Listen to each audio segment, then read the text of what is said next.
Dispatches from the front lines on the war on women with my friend David Menzies. I'm Sheila Gunn Reid, and you're watching The Gun Show.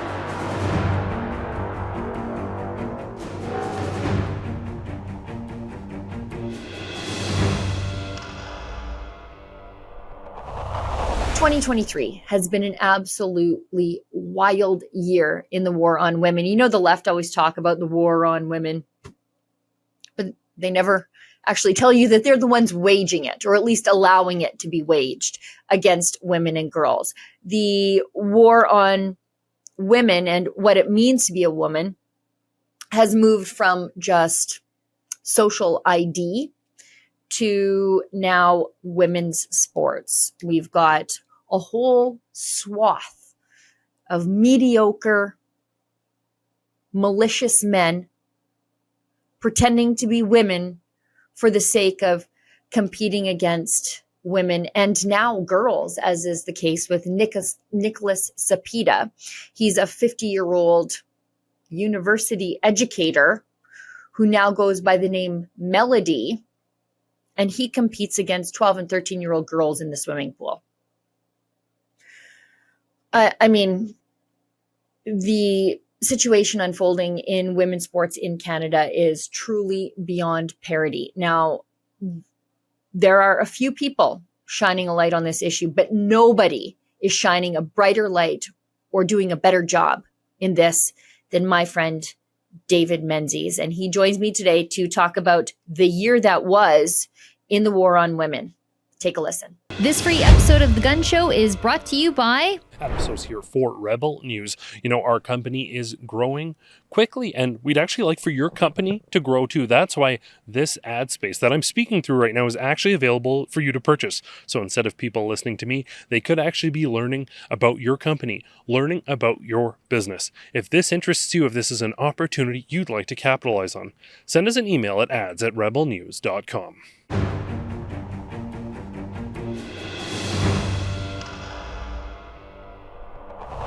So joining me now, backed by popular demand, is my friend David Menzies, Canada's leading women's rights activist. David, what a strange time to be alive. Thanks for coming on the show. You are, as always, the most requested guest I have here on The Gun Show. Yeah, for sure. And I wanted to have you on sort of as a year-end wrap-up to some of your activism in defense of women and girls. Now, you, on the outside looking in, you might be perceived as a bit of a Columbo/Archie Bunker type. But you really do have a heart for fairness and this sort of chivalrous bent, where when nobody is standing up for women and girls, there's David Menzies in his silly hat, storming onto the rugby field. And I think you had probably if not, but I think it was the most popular video on the network this year was by you. How did this issue just sort of fall in your lap? How did you end up being the guy? I'm the mom with the girl as a high-performing athlete, but you're the guy doing all the legwork on this. How did that happen? Sheila, I think, to use a sporting term, it was by default. Do you see the mainstream media in Canada taking even a tinker's dam when it comes to this issue? You know, whether it's Ash Davis, the rugby player from Fergus, the man who won the men's hardest hitter award last year, but decided to identify as a fake lesbian this year, whether it's Nicholas Cepeda, the York University professor, 50-year-old male, who identifies as a 13-year-old girl. You know, these stories have gone around the world, the New York Post, the Daily Mail, but the mainstream media in Canada, with one notable exception, our good friend Joe Wormington at the Toronto Sun, they have avoided this. And I think it's for one of two reasons, Sheila. It's either too third rail, i.e. to say anything negative about the trans community, well, you're a transphobe, you're a hater, you're a bigot, and so on and so forth. or the wokeism in our mainstream media journalists is so intense, they actually believe this garbage, that a so-called trans woman is a real woman, that a biological male, injuring females on the rugby pitch, oh, it's just diversity, equity, and inclusion, that a 50-year-old man with all this junk still attached, oh, well, you know what, it's reasonable accommodation to have little real girls have to endure that assault on their safe space. That is how pathetic and despicable the mainstream media is. So again, Sheila, I ask you, if not us bringing this perversity, I call it, to the forefront, who else is going to do it in Canada? Yeah, you're so right to point out that your story with Ash Davis, the rugby player, but now Nicholas Sapita, the trans-identified, trans-age 13-year-old girl swimmer. That was the most popular news story, I think, in the world. It was everywhere and completely not touched by Justin Trudeau's colonized mainstream media. I think there's a third reason, and maybe some people in the mainstream media are inclined to think this is unfair. There might be some old school feminists in and amongst the mix there. However, they know who pays the bills around there. And Justin Trudeau is so hopelessly, insanely woke, especially on this issue, that they know enough to shut their mouths because their jobs are at stake. You know, that's an excellent point, Sheila. At the end of the day, they have a sugar daddy paying them. I still cannot believe that, virtually all the mainstream media outlets, or maybe it's 100% by now, Sheila, they're all on the take. CBC, 'Twas Ever Thus, getting more than $1 billion a year. As you know, I'm maybe the only person in the company that's actually gone to journalism school, but it was a different era. It was the early 80s at Ryerson, or whatever the hell they call it now.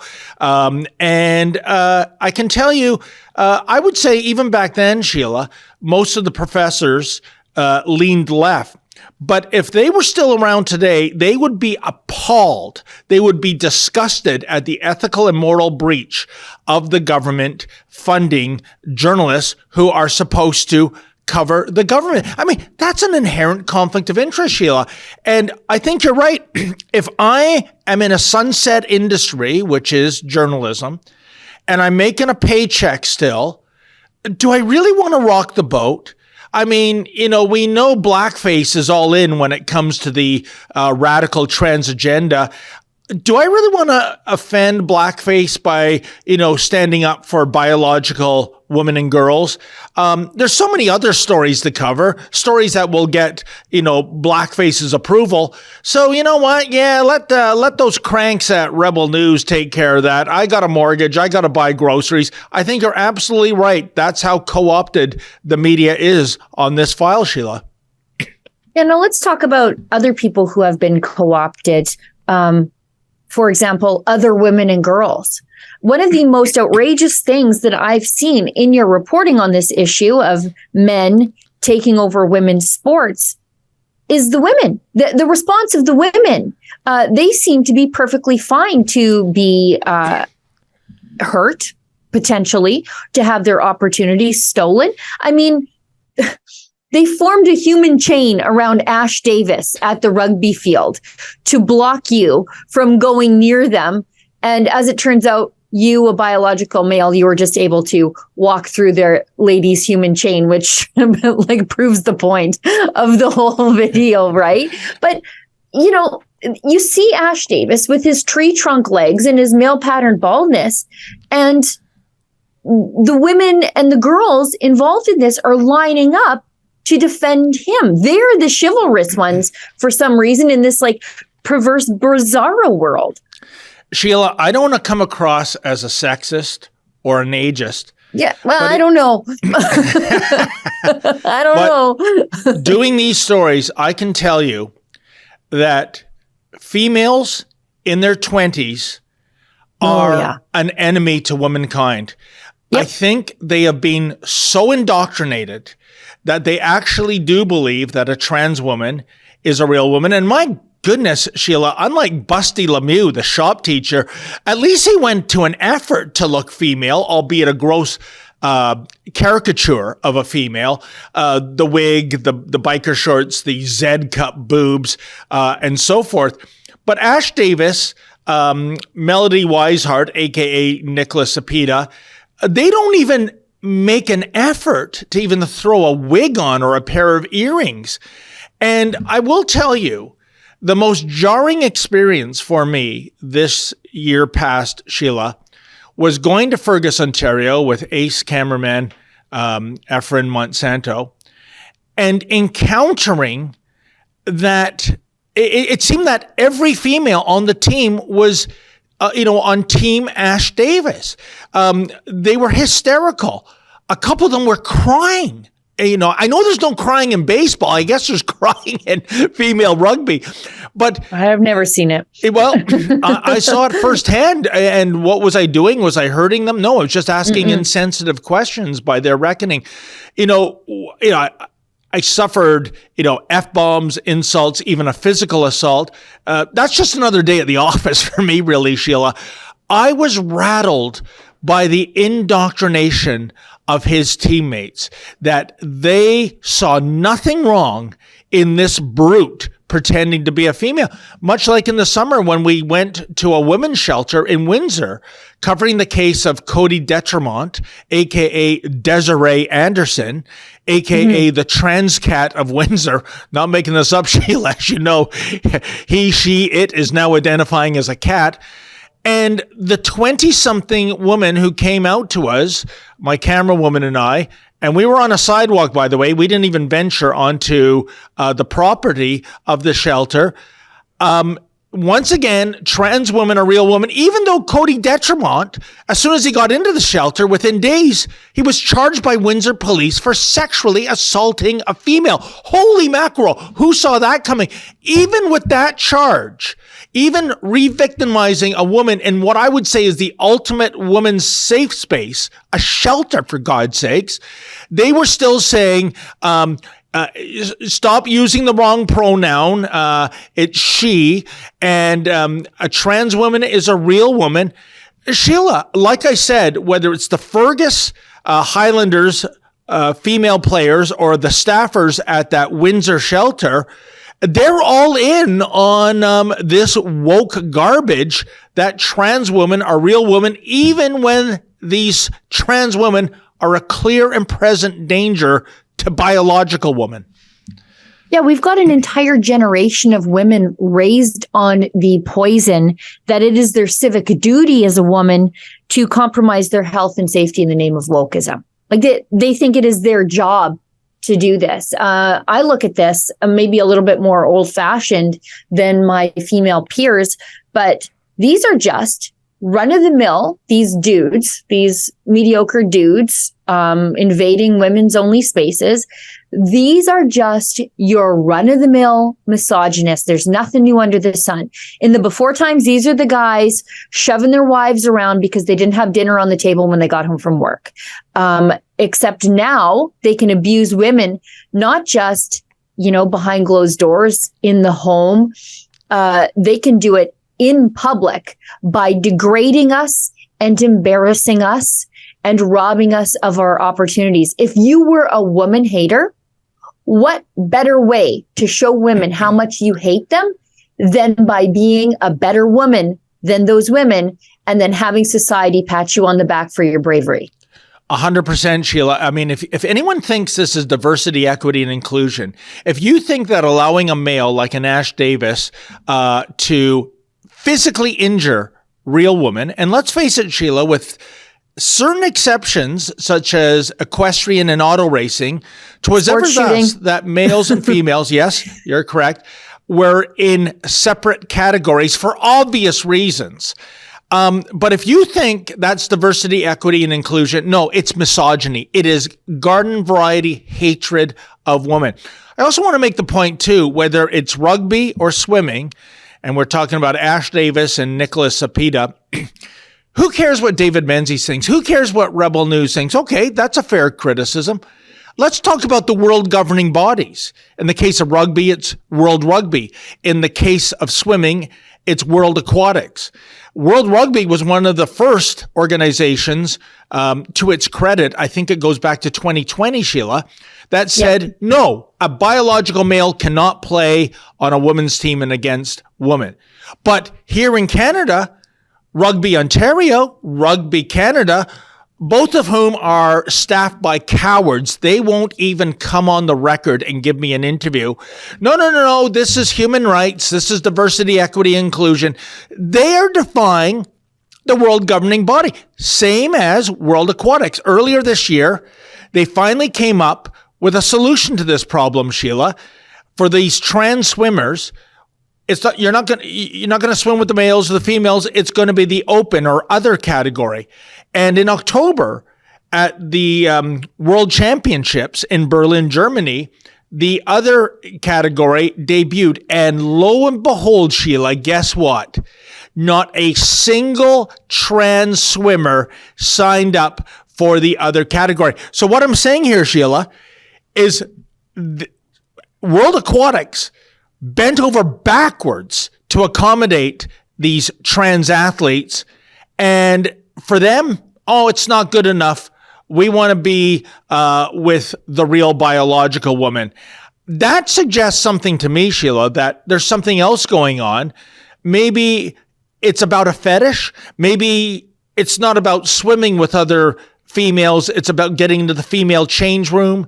It's about checking them out when you're changing. It's about getting into the shower with them, which we know Sepideh is doing. This is despicable. And for the provincial and federal sports bodies in our provinces and in this nation to turn a blind eye and pretend this is diversity, equity, inclusion, shame on them and shame on all the ministers of sport, Sheila, for not saying, on my watch, this kind of misogyny is not happening. This kind of perversity must be stamped out. Nope, they are silent too, even in those provinces that are conservative, such as right here in Ontario. I think the Minister of Sports is Neil Lumsden, a former CFL player, if you can imagine, Sheila. He should know, at least when it comes to the rugby file, when it comes to a brutal contact sport, that there was a very, very good reason to separate males and females, but we've reached out to him and his minions, radio silence. Yeah. You'd think that his communications people would be scrambling a response to some of the most contentious stories in the world on any given day that touch on his file, but he's just in the cone of seclusion right now. You know, we forgot somebody when we're talking about these issues. We forgot our friend April Hutchinson. Oh, yes. She is a Canadian powerlifter, top of her sport. Her sport has helped her recover from addiction. She is a good news story and a role model for anybody who's struggling, for girls. You want to teach your girls to be strong and take on the world and overcome adversity, you should be looking to April Hutchinson. But she's being canceled from her sport because she spoke out against a biological male competing as a powerlifter against women. And then that same biological male taking to social media and mocking the women he just beat for being a little too weak. I wonder why that is. Could it be biology? But when April did something similar and not even, she just went to social media and expressed her outrage at this person mocking women on social media. Guess who gets in trouble for violating the social media policy of the Canadian Powerlifting Union? It's April. Now, also like sorry, David, to cut you off. Also like the other sports, the international body specifically issued a statement in support of April. Yes. But the Canadian Powerlifting Union doing nothing, although her activism, I think, cost the head of the Canadian Powerlifting Union his job, which is one small victory, but there are other people on that board that have to go. And good riddance to that weakling. Funny, a man in powerlifting you'd think is macho and strong. Maybe in his heyday he was. Inside, a weakling, a coward, bending the knee to woke madness. Full disclosure, Sheila. I love April Hutchinson. I think this is a beautiful woman inside and out. The abuse that she has endured for doing the right thing, and I include in her hometown, Museum London, we did a story on this. She was part of an exhibition of Londoners who, were dealt a bad hand in life, maybe, born handicapped, addiction issues, drugs, alcohol. And of course, April, I'm not telling tales out of school. She's very open about this. She was alcoholic, suicidal at one point, and powerlifting turned her life around. For having the temerity to stand up for women getting abused in powerlifting, the woke cowards at Museum London deemed April to be transphobic, and she was literally canceled. Her exhibit was torn down. Sheila, this is madness. Yeah. We are bending the knee, and I don't care how much flack I get for this. When I meet these people who are transgendered and transvestites, I pick up a very deep current of mental illness. And once upon a time, when we came across a man who thought he was a woman, or somebody who thought he was Napoleon or Jesus Christ, we put them into an institution for their benefit and society's. Now we bend the knee to them. And if you say the obvious, Sheila, it's like the little boy in the Emperor's New Cloak. Remember, hey, the king has no clothes. He's the only voice of reason. Today, the little boy is arrested and forced to do sensitivity training because you offended the king's sensibilities as opposed to being the voice of reason. But, you're right. April Hutchinson, to her credit, is fighting against all these foes. And I'll tell you, in the powerlifting community, I've talked to her about this. It's much like rugby, Sheila. There are female powerlifters that will never get a chance of winning the championship with this Ann Andrews, the fake female lifting weights. They're there clapping, cheering on. Oh, isn't this great? It's like the chickens organizing a parade for Colonel Saunders, for God's sakes. Yeah, I remember the now gone head of the Canadian Powerlifting Union. He called the cops on some women who had turned up to a powerlifting event where Ann Andrews was competing, and they showed up in black, and they were there to mourn the death of women's sports. He called the cops on them, had them removed from the event as though they were the problem. And I believe you're familiar with some of that treatment. You go to these places where there is a man in the change room with little girls because he now identifies as a 13-year-old female swimmer, and the cops get called on you because you're the problem. Shining a light on this issue is the problem for these people. They want to be able to do this in darkness. And while we might not be able to change the policies of these sports, we're not going to allow these sporting organizations and these interloping, bizarre, mediocre men to do it in obscurity. You're so right, Sheila. A couple of things. This is what I call, and our lawyer friend, Chris Walpole, calls the weaponization of law enforcement. You don't like a question. You don't like a comment. I'm calling the cops. It's kind of like these losers that go through the drive-through at Burger King and they didn't get their fries and they dial 911. No. That's not what the police is for, but they are being weaponized by this. I want to also point out, Sheila, the first game we went to was in late July, Efren and I, for Ash Davis with Fergus. The following Saturday, they were in Waterloo. And this, to me, is absolutely shocking. There was an individual by the name of Josh Windsor. He's a principal in Kitchener, and he's the head honcho of Waterloo Rugby. And after he saw our report, presumably, he sent out an email. It was forwarded to me by one of the parents. And he told the Waterloo girls playing rugby that if any of them says anything insensitive, hateful, etc., about Ash Davis, you're off the team. You're gone. Oh, and if he deems the comment to be so hateful that it's beyond the pale, I don't know, like, real women should play with real women. He is going to call Waterloo Regional Police. So again, when Efren and I went to that game, there were a whole bunch of the Waterloo female players, i.e. the victim pool for Ash Davis. And they were doing this with their wrists all the time, showing their wrists. And I didn't know what the heck it was, Sheila. And then when we looked at the video later, they were wearing wristbands in the trans colors, baby blue, white, and pink. They were standing in solidarity for Ash Davis. And, I wonder why. I wonder if it's either indoctrination or it's because Mr. Windsor, the head honcho of Waterloo Rugby, threatened to throw them off the team or even call the police on these young women. Yeah. I mean, this is beyond the pale, Sheila. Yeah, it's like a struggle session, like a Maoist struggle session, that if you don't allow yourself to get a career-ending concussion, you're some sort of transphobe. David, I wanted to, before I let you go, because I could talk about this issue forever because it is a deeply personal issue for me.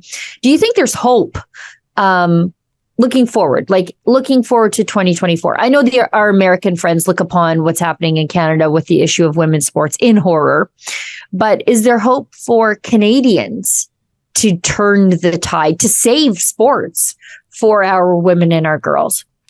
Yes, there is, Sheila, but it depends on courage, both by parents and by those in the political opposition. I'm going to give Mr. Poilievre 7 figures of free advice. If he were to stand up and say that if elected prime minister, this is going to end with those exceptions in sports such as auto racing and equestrian, males are playing with males, females with females.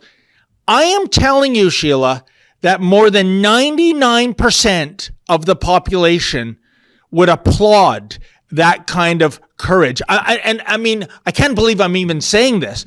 To state the obvious, to reaffirm common sense, that's courage right now. But I would suggest that to Pierre Poilievre. Secondly, when it comes to swimming, when it comes to minors, I want to make an impassioned plea for Papa Bear and especially Mama Bear. Our boss Ezra did a talk about this. If you're going out into the woods in Canada and you get in between bear cubs and mama bear, that is probably the most dangerous place in the world. You're probably going to be shredded. And yet, I get it. We live in cancel culture. We live in a society where if you even state the obvious, that you're going to be outed, there's going to be pressure for you to lose your job. If you run a business, there's going to be pressure for a boycott. What I'm saying, Sheila, if everybody stands up en masse to this transanity and says, no, this cannot happen. You are not going to injure my daughter. You are not going to defeat my daughter in an unfair race. Then we're going to get somewhere. We need that, that great scene, Sheila, in Spartacus when the Roman centurion comes to the slaves and says, now, which one of you is Spartacus? They want to haul him back to Rome and execute him. And you see a guy who isn't Spartacus. He says, I'm Spartacus. Then another one who isn't Spartacus. I'm Spartacus. I'm Spartacus. And what are you going to do? Execute everybody? We need an I'm Spartacus moment. And I can tell you this, Sheila, I hear rumblings out there. The next Swim Ontario meet where Sapita is apparently going to show up, it's going to be in Orillia, January 19th to 21st. That's a Friday, Saturday, Sunday. And I have been tipped off that there are going to be women demonstrators there. And I even spoke to one who's trying to get a group together that if he shows up, they are going to physically block the entrance to the female change room. It's going to be equal parts swimming and WWE, Sheila, I'll tell you. But I hope we do see that courage. And I hope Mr. Poilievre takes a stand on transanity. It is a winning wedge item for him. I said that was the last question, but there's something else that I want to talk to you about because this is something that you and I care deeply about. And that is wrestling. And I was at a wrestling event a couple of weeks ago in Edmonton. I think if I won't say the name, but people can probably figure out what the event was. But I was there. And before the main event, not even the main event, before even the early matches started, just the jobber matches, the announcer lectured the crowd to make sure that we didn't say anything homophobic or transphobic or discriminatory. And I was like, whoa, we're lucky this is my first beer and not my third. Looking at certain sports now, I wonder, could they get away with gold dust these days? Definitely no. I'll go back even further before my time. Gorgeous George. In a way, homophobia is one of the age-old themes of wrestling. You have somebody who's obviously a very strong male that can, wrestle with other males, but he's wearing robes with rhinestones on it, platinum blonde dyed hair. And they're playing off on the crowd. So I'm actually shocked that pro wrestling, of all things, is becoming woke. I mean, my favorite comment ever of pro wrestling, Sheila, it goes to Jerry Seinfeld, that when you think about it, if pro wrestling didn't exist, you couldn't possibly invent it. I mean, the idea of 300-pound men in bathing suits and construction boots running around, flipping each other upside down. So I've never experienced that. The last live wrestling event, it was an Impact wrestling event in Windsor this summer. And there was none of that. But Sheila, let me ask you a question. What was the driver of that? Because usually, when I go to a pro wrestling event, Sheila, half the fun isn't happening in the ring. It's in the spectators. It's me screaming insults at everybody. Yeah, I know. I'm a hell of a heckler, if you must know. But and usually I don't go in that direction when I'm heckling, but don't tell me what to do either. And know the audience. Yeah, people aren't going to heckle homophobic insults or transphobic insults. I don't think people's minds go there. But at the same time, know your audience. This is a crowd that happily pays money to go to an event that the woke left would call toxic masculinity. And so they go there to avoid the wokeness that they're getting in basketball and all these other sports and the pride jerseys. That's why you go to wrestling, is for the testosterone charged soap opera escapism of it all. You don't need your lecture and your land acknowledgement before it goes. Yeah, but like you said, Sheila, a wrestler, and I thought it was one of the greatest gimmicks, gold dust. You know what? That might be seen as transphobic. The late, great Iron Sheik. Could you do that? A caricature of an Arab today, with the curved boots and the headwear? Maybe not, given what's happening in the world these days. And, these stereotypes, I think, is what made wrestling great. I mean, my goodness, it's not reality. It's not even sports. It's sports entertainment. And for that genre to go woke, you're absolutely right, Sheila. It's shameful, and it's the organizers not understanding who their consumers are. These aren't your Bud Light drinkers in the crowd, Sheila. No, and so, by the way, I should say, subsequent to that, I went to another wrestling event, different promotion. I saw Gamma Singh's son wrestle. He was incredible. He's really great, carrying on the family tradition. Anyway, the show was about women's sports, and here I am talking about wrestling. David, thanks so much for your great work over the last 12 months, defending fairness in sport for girls just like mine and for other parents all across the country. I can't tell you how much I appreciate it. And I know you put yourself in harm's way. You take a lot of flack for it, but you have thousands of parents in your corner cheering for you to just continue this fight, because you can, because we are uncancelable. Well, Sheila, I want to thank you very much. And that's very nice. You say I have thousands of parents who are supporters. I would really prefer, instead of supporting us, that they would support their daughters and take a stand against this Transanity. And it's going to continue into next year. We know that for a fact. I want to wish you a Merry Christmas, Sheila Gunn Reid, and your family, and all the best in 2024. And I'm sorry to put you on the spot, but this year you gave me the greatest gift of all. And I'm not going to get into the details, folks, but Sheila Gunn Reid sent me a text that was meant for her husband. That will never be deleted. So thank you so much, Sheila Gunn Reid. You are a female Santa Claus in my book. Oh, you're just getting all kinds of mileage out of that, aren't you?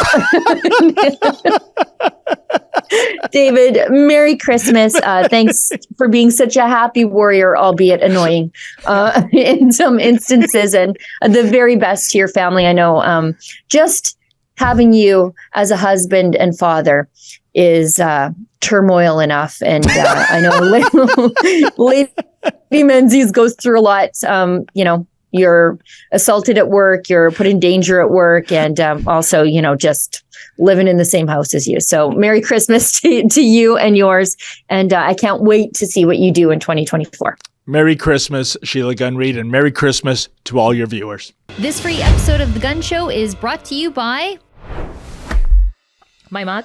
I know, it's pretty cool. So is this hoodie I got on, and you could have it on too if you check out our special website at rebelnewsstore.com. That's where you can see Freedom Focus hoodies that we have for you, beanies, cell phone cases, you name it, all while supporting our journalism, where we fight to bring you the other side of the story, as opposed to, being forced by the Trudeau government to fund leftist media out of your taxes. The truth is, without you and your generosity, there is no Rebel News. So again, if you like the reports that we bring you and that we also fight for freedoms in Canada, please consider doing some shopping, picking up some swag at rebelnewsstore.com. We appreciate your support.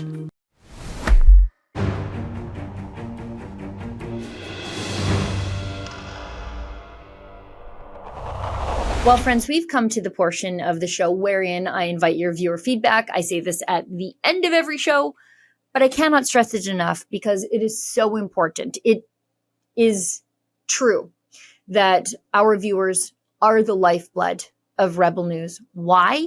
Because we do not have a sugar daddy named Justin Trudeau to help us pay the bills. We rely on you. So we need to know what you think about the work that we do here at Rebel News. Do you like it? Do you not like it? Do you have questions? And more importantly, I want to give you your say. I just recorded a 50 minute show where I just read a stack of your letters that you sent to me. And it is always the funnest show of the year. Although today's show with David, pretty fun, right? It's fun when we get the band back together and I get to sit down with my old co-host from the Rebel News Daily Roundup. Now, today's letter comes to me via email. So I should tell you that you can send me a gun show letter, put gun show letters in the subject line to Sheila@rebelnews.com. And who knows, might just end up on the show. Or you can leave a comment on one of the platforms wherein you're watching us. So not all the time, but every now and then I will go poking around on YouTube or on Rumble to see what you folks are saying. And sometimes I'll grab a comment or two from there. But this one comes from the email inbox. It comes from Mark. On last week's show that I recorded with my friend Tom Harris from the International Climate Science Coalition, we were sort of buttoning up our coverage of the United Nations Climate Change Conference that happens every year around this time. They never really hold it in places that get all that cold. They held it this year in the United Arab Emirates, one of the most energy intensive places on the planet. I mean, the place is really, really hot. And so they need constant air conditioning. They build things there just to build them. The world's tallest building, I think one of the world's largest malls. I think like several of the world's largest malls are there. They build islands that are shaped like palm trees in the middle of the desert, buildings that look like cruise ships way up in the sky. You can't do any of that without fossil fuels and money. from fossil fuels, right? So the United Nations went there to basically tell the UAE it's time to get off fossil fuels. And the UAE said, we're happy to take your tourism dollars, basically, but no, thank you, not anytime soon. So that was good. But my letter today comes from Mark, and he says, hi, Sheila. I thoroughly enjoyed your recent show with Tom Harris. We have to keep up the good fight against these elites that are pushing this climate scare agenda. On a recent trip from Whitehorse north to Fort McPherson, I encountered temperatures ranging from -4 to -27 to -17. Sounds like Chinook in Calgary, right? Like, but going reverse, like it'll go from like -20 to +3 back down to -20 in the course of just a few short hours. And if you were a Hollywood actor named Leonardo DiCaprio, you would attribute that to climate change instead of a Chinook. Anyway, let's keep going. I watched the temperature plummet from -4 to -18 within 10 minutes of driving. The elites would call this climate change. I call it climate. As you and Tom both point out, there's nothing wrong here.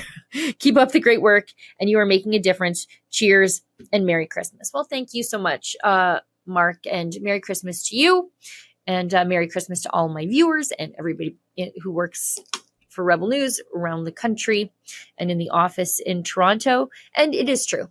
Like, the worst part of the climate scare is the fear porn of it all.